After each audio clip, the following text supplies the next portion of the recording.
I'm not super full because I got nervous when I heard the chief, so I stopped eating. And Brother Tinsley, I didn't go to Morehouse up in Atlanta. I went to Alabama State in Montgomery. Dr. King, that's where his battleground was. And most of my kids went to Alabama State. My son up there, they knew about Dexter Avenue Church. They didn't know I was grooming them to come to Alabama State. So, but guys, without further ado, I'm not gonna do the complete I Have a Dream, but I'm gonna do two excerpts from two of your speeches. And one that I like, guys, is the Drum Major Instinct, because a lot of people, said a lot of different things about Dr. King. J. Edgar Hoover said one thing. Even the black community was saying stuff, they saying that he get in front of stuff he didn't. But Dr. King, in this particular excerpt, he kind of set the record straight. And I think I'll try it, okay? Every now and then, I often wondered what I would want said when I leave this world. And if any of you are around when I have to meet my day, I don't want a long funeral. And if you get someone to deliver my eulogy, tell them not to talk too long. Every now and then I wondered what I would want them to say.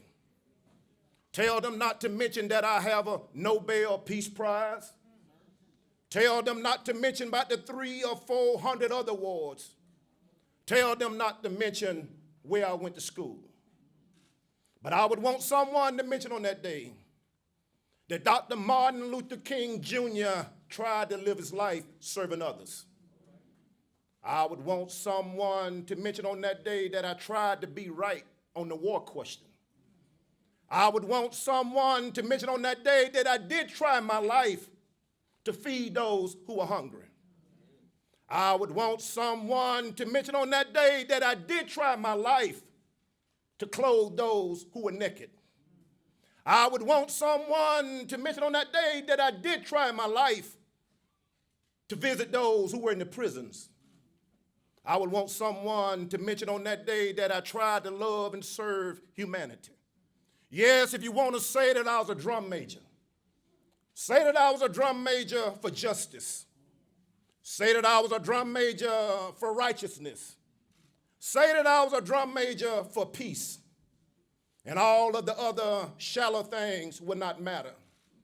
I won't have any money to leave behind. I won't have the fine and the luxurious things of life to leave behind. I just want to leave a committed life behind. That's all I have to say. If I could help somebody as I travel along, if I can cheer somebody with a word or a song, if I can show somebody they're traveling wrong, then my living would not have been in vain. Oh, I just want to do my duties as a Christian ought. Spread salvation to a world once wrought, and teach the gospel that the master taught. Then my living will not have been in vain. So I say to you today, my friends, so even though we face the difficulties of today and tomorrow, I still have a dream. It's a dream deeply bedded in the American dream. I have a dream that one day this nation will rise up and live out the true meaning of its creed. We hold these truths to be self-evident, that all men are created equal. I have a dream that one day on the red hills of Georgia, the sons of former slaves and the sons of former slave owners will be able to sit down at the table of brotherhood. I have a dream that one day, even the state of Mississippi, a state that is sweltering in the heat of injustice, sweltering in the heat of oppression, will one day be transformed into an oasis of freedom and justice. I have a dream that my 4 little children will one day live in a nation where they will not be judged by the color of their skin, but by the content of their character. I have a dream today. I have a dream that one day, down in Alabama, with this vicious racist, with this governor having his lips dripping with the words of interposition and nullification. Right there in Alabama, little black boys and little black girls would join hands with little white boys and little white girls as sisters and brothers. I have a dream today. I have a dream that one day every valley shall be exalted. Every hill and mountain will be made low. The rough places be made plain, the crooked places be made straight, and the glory of the Lord shall be revealed, and all flesh shall see it together. This is our hope. This is the faith that I go back to the South with. It is with this hope that we will be able to hew out of the mountain of despair a stone of hope. It is with this faith that we will be able to transform the jangling discards of this nation into a beautiful symphony of brotherhood. It is with this hope that we'll be able to work together, to pray together, to go to jail together, to stand up for freedom together, knowing that one day we'll be free.